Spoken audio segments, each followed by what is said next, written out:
Hello guys, அனைவருக்கும் வணக்கம். இன்றைய தினம் 26/5/2025 ஒரு சில முக்கியமான செய்திகளை பார்க்கலாம். ஸோ இந்த ஃப்ரண்ட் பேஜ்லலாம் ஆக்சுவலி ரொம்ப இம்பார்ட்டண்டான விஷயங்கள் இல்லை. ஸோ அதனால் நம்ம ஸ்கிப் பண்ணிடலாம். ஸ்ட்ரெயிட்டாக எடிட்டோரியல் பேஜுக்கு போயிடலாம். ஸோ இந்த எடிட்டோரியல் பேஜில் வந்து பார்த்திங்கன்னா இந்த ஃப்ரண்டியர் ஆஃப் ப்ரோக்ரஸ் அப்படின்னு இருக்கு இல்லையா. ஸோ நம்ம இதுக்கு முன்னாடியே பார்த்துருந்தோம் இல்லையா, நார்த் ஈஸ்ட் சைட்ஸ் அந்த கண்ட்ரீஸ் பற்றி நம்ம பார்த்துருந்தோம்னு நினைக்கிறேன். நம்மளுடைய ப்ரைம் மினிஸ்டர் வந்து என்ன சொல்லியிருக்காங்கன்னு பார்த்திங்கன்னா, நார்த் ஈஸ்ட் கண்ட்ரீஸை ஆக்சுவலி வந்து நம்ம ஃப்ரண்டியர் கண்ட்ரீஸ் அப்படின்னு சொல்லுவோம். அது வந்து ஃப்ரண்டியர் கண்ட்ரீஸ் கிடையாது. இனிமேல் அது வந்து ஃபோர் ரன்னர் கண்ட்ரீஸ் ஆஃப் அவர் இந்தியன் எக்கானமி அப்படின்ற மாதிரி சொல்லியிருக்காரு. அதாவது இந்த நார்த் ஈஸ்ட் சைடில் நம்ம ரொம்பவே கான்சன்ட்ரேட் பண்ணணும். அது மூலியமாக நம்மளுடைய south east India and then east India சைடில் நம்ம ட்ரேட் பண்ணுறதுக்கான ரொம்ப பெரிய ஆப்பர்ச்சுனிட்டிஸ் அந்த நார்த் ஈஸ்ட் இந்த கண்ட்ரி நார்த் ஈஸ்ட் ஸ்டேட்டில் தான் இருக்குது, நார்த் ஈஸ்ட் இந்தியா ஸ்டேட்டில் தான் அப்படின்னு சொல்கிறாங்க. ஸோ இந்த நார்த் ஈஸ்ட் அப்படின்னு சொல்லி வரும்போது அந்த ஒரு 7 சிஸ்டர் ஸ்டேட்ஸ் அப்படின்னு சொல்லுவோம் இல்லையா, அது குட்டி குட்டியாக இருக்கும். அந்த 7 ஸ்டேட்ஸ் அப்படின்றது அருணாச்சல் பிரதேஷ், அசாம், நாகாலாந்து, மேகாலயா, மணிப்பூர், திரிபுரா, மிசோரம். இந்த 7 வந்து ஆக்சுவலி 7 சிஸ்டர்ஸ் அப்படின்னு சொல்லுவாங்க. ஒரு சில டைம் இது எக்ஸ்டெண்ட் ஆகும்போது சிக்கிமும் வந்து பார்த்திங்கன்னா இது கூட வரும். ஸோ இதெல்லாம் தான் வந்து நார்த் ஈஸ்ட் கண்ட்ரிஸ் அப்படின்னு சொல்லலாம். ஸோ இதுக்கு ஒரு சில டிஸ்அட்வான்டேஜஸ் நிறையவே இருக்குது. என்னென்னு வந்து பார்த்திங்கன்னா, இதுக்கும் நம்மளுடைய மெயின் லேண்ட் ஆஃப் இந்தியாவுக்கும் வந்து பார்த்திங்கன்னா நிறைய கனெக்ஷனே இல்லை. இந்த ஒரே ஒரு அந்த வெஸ்ட் பெங்காலில் இருக்க ஒரு டிப்பு கொஞ்சம் தான் வந்து பார்த்திங்கன்னா லிங்க் பண்ணணும். நம்ம இந்தியா மேப் பார்த்திங்கனாலே உங்களுக்கே தெரியும். ஜஸ்ட் ஒரு தின்னாக அது வந்து பார்த்திங்கன்னா ஒரு 30 to 60 கிலோமீட்டர் தான் அந்த திக்னஸ் ஆஃப் த ரோடே வந்து பார்த்திங்கன்னா 30 to 60 கிலோமீட்டர் தான். ஸோ அது மூலியமாக தான் அந்த அவ்வளோ பெரிய நார்த் ஈஸ்ட் ஸ்டேட்ஸை நம்ம வந்து கனெக்ட் பண்ணுறோம் மெயின்லேண்ட் ஆஃப் இந்தியாவிலேருந்து. ஸோ இதுக்கு நிறைய டிஸ்அட்வான்டேஜஸ் இருக்குது. இதில் one of the main disadvantage இதுதான். ஸோ வெஸ்ட் பெங்காலில் இருக்க அது சிக்கன் ஸ்னேக் அப்படின்னு கூட சொல்லுவாங்க. ஸோ அதில் அந்த 30 to 60 கிலோமீட்டர் மூலியமாக தான் நம்ம கனெக்ட் பண்ணுறோம். இன்னொன்று ஒன்று பார்த்திங்கன்னா, செகண்ட் டிஸ்அட்வான்டேஜ் என்னென்னு பார்த்திங்கன்னா, இது சுற்றி மேலே வந்து பார்த்திங்கன்னா சைனா இருக்கும், கீழே பங்களாதேஷ் இருக்கும், சைடில் வந்து நார்த் வெஸ்ட் சைடில் வந்து பார்த்திங்கன்னா நமக்கு பூட்டான் இருக்கும்.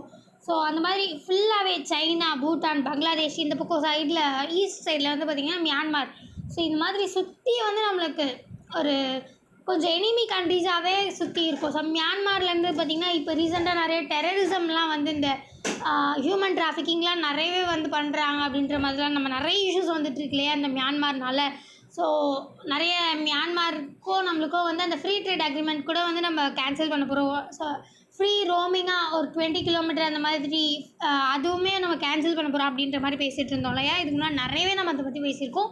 ஸோ அந்த மியான்மார் எல்லாமே வந்து பார்த்திங்கன்னா கொஞ்சம் நம்ம எனிமி கண்ட்ரிஸாக அப்படியே ஒரு லேண்ட் லாக் பண்ண மாதிரி இருக்கும் அந்த நார்த் ஈஸ்ட் சைட்ஸ் வந்து பார்த்திங்கனாலே. ஸோ ஏர்பேஸ் ஈவன் பங்களாதேஷில் கூட வந்து பார்த்திங்கன்னா சைனா இந்த எல்லா நம்மளோட யூனியன் டெரிட்டரிஸ் எல்லா இடத்துலையுமே அதை சுற்றி இருக்க எனிமி கண்ட்ரிஸ் எல்லாத்துலேயுமே சைனா வந்து ரொம்ப அதிகமாகவே வந்து தாக்கத்தை செலுத்துகிறாங்க. ஈவன் பங்களாதேஷில் வந்து பார்த்திங்கன்னா அவங்களோட ஒரு ஏர் பேஸ் அமைக்க போகிறாங்க. அதுவும் கிட்ட ரொம்ப அந்த சிக்கன் ஸ்னேக் அப்படின்னு சொன்னோம் இல்லையா. ஸோ அந்த இடத்துல தான் வந்து பார்த்திங்கன்னா அவங்க கிட்டத்தட்ட அதுக்கு ரொம்ப பக்கத்தில் அந்த ஏர்பேஸ் அப்படின்றத வந்து அவங்க சைனா ஸ்பான்சர் பண்ணி பங்களாதேஷில் காட்டிகிட்டு இருக்காங்க. ஸோ இந்த மாதிரி பல விஷயங்கள் சுற்றியுமே வந்து சைனாவோட ஆக்கிரமிப்பு அதிகமாக இருக்குது. இதை தாண்டி அருணாச்சல் பிரதேஷ்மே வந்து பார்த்திங்கன்னா எங்களுக்கு தான் சொந்தம் அப்படின்ற மாதிரி ஒரு டிஸ்பியூட்ஸ்லாம் நமக்கு நிறையவே போயிருக்கு.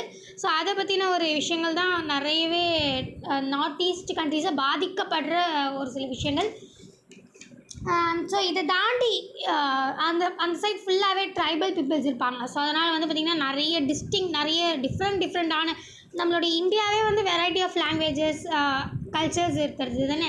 ஸோ அதுவும் அங்கே வந்து பார்த்திங்கன்னா ஒவ்வொரு மலையிலையுமே வந்து ஒரு டிஃப்ரெண்ட்டான லாங்குவேஜ், டிஃப்ரெண்ட்டான கல்ச்சர், ரொம்ப ட்ரெடிஷ்னல் வகையில் வந்து அவங்க இருக்கிறாங்க. ஏன்னா வந்து அந்த பக்கம் மோஸ்ட்லி ட்ரைபல் பீப்புள்ஸ் நிறைய அதிகம். ஏன்னா அங்கே ஃபுல்லாகவே வந்து பார்த்திங்கன்னா மவுண்டெயின்ஸ் அந்த மாதிரி தான் இருக்கும். இந்த அசாம்லலாம் வந்து அது மட்டும் இல்லாமல் நிறைய ட்ரைபல் இந்த ஹேண்டிகிராஃப்ட்ஸு. ஸோ இந்த மாதிரி நிறைய விஷயங்கள் நம்ம இதுக்கு முன்னாடி பார்த்தோன்னு நினைக்கிறேன். Actually tribal handicrafts and then இந்த அசாம் டார்ஜிலிங் டீ. ஸோ இந்த மாதிரி பல விஷயங்கள் அங்கே ரொம்ப மகத்துவமாக இருக்குது. ஸோ இதை நம்ம இதுவாக வச்சு நம்மளுடைய forerunner of the Indian எக்கானமியாக நம்ம அதை மாற்றணும் அதுதான் நம்ம எக்கனாமிக்கே வந்து ஒரு முன்னாடி நிற்கிற மாதிரி அப்படி மாற்றணும் அப்படின்ற மாதிரி மென்ஷன் பண்ணியிருக்காங்க.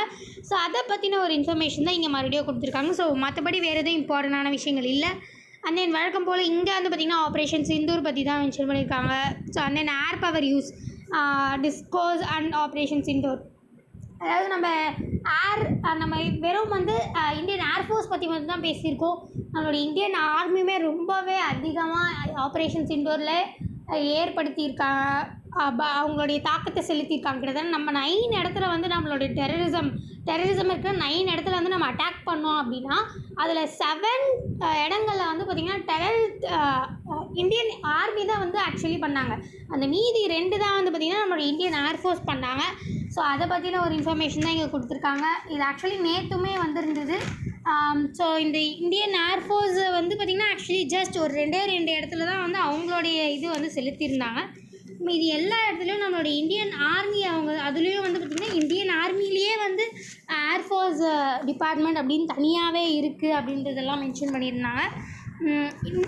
ஐஏஎஃப் வந்து பார்த்திங்கன்னா பஹபல்பூர் அப்புறம் மொரித்கே அப்படின்ற 2 இடத்துல மட்டும்தான் இந்தியன் ஏர்ஃபோர்ஸ் வந்து தாக்குனாங்க. மீதி எல்லா இடத்துலையும் கிட்டத்தட்ட அந்த பிஓகே, அதாவது இந்த பாகிஸ்தான் ஆக்குபைடு காஷ்மீர் அப்படின்னு சொல்கிறோம் இல்லையா, ஸோ அதுக்கிட்டே தான் இந்த மீதி 7மே நடந்தது. அதுவும் நம்ம இந்தியன் ஆர்மியால் தான் நடந்தது.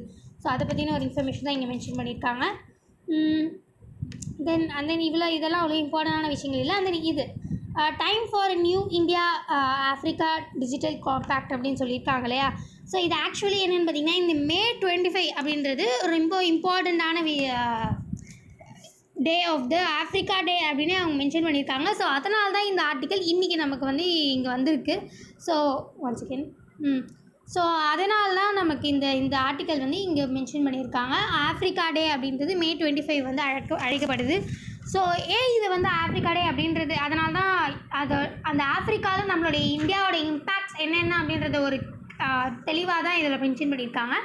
ஆக்சுவலி நம்மளுடைய அப்துல் கலாம் அவர்கள் இருக்காங்க இல்லையா, ஏபிஜே அப்துல் கலாம். ஸோ அவங்க வந்து க்ரியேட் பண்ண ஒன்று தான் இந்த ஆஃப்ரிக்காவுக்கும் இந்தியாவுக்கும் இருக்கிற ஒரு மிகப்பெரிய ஒரு ஆஃப்ரிக்கா யூனியன் அப்படின்னு சொல்லலாம். ஸோ ஜியோ பொலிட்டிக்கல் நிறைய ஆஃப்ரிக்காவில் வந்து பார்த்திங்கன்னா ரொம்ப மினரல்ஸ் அண்ட் தென் சோர்ஸஸ் எல்லாமே கொட்டி கிடக்குது. நேச்சுரல் ரிசோர்ஸஸ்க்கு ரொம்ப பேர் போனதுன்னு பார்த்திங்கன்னா ஆஃப்ரிக்கா தான். ஸோ ஆனால் அந்த ஆஃப்ரிக்காவை வந்து பார்த்திங்கன்னா எல்லாமே யூரோப், பிரிட்டன், ஃப்ரான்ஸ், போர்ச்சுகீஸ் எல்லாருமே வந்து பார்த்திங்கன்னா அது ரொம்ப எக்ஸ்ப்ளாய்ட் பண்ணி அதை வந்து ரொம்ப கெடுத்து வச்சுருக்காங்க. ஸோ அது மட்டும் இல்லாமல் அது ஃபுல்லாக யூஸ் பண்ணி அதுவும் அங்கே இருக்க இல்லிட்ரேட் பீப்புளை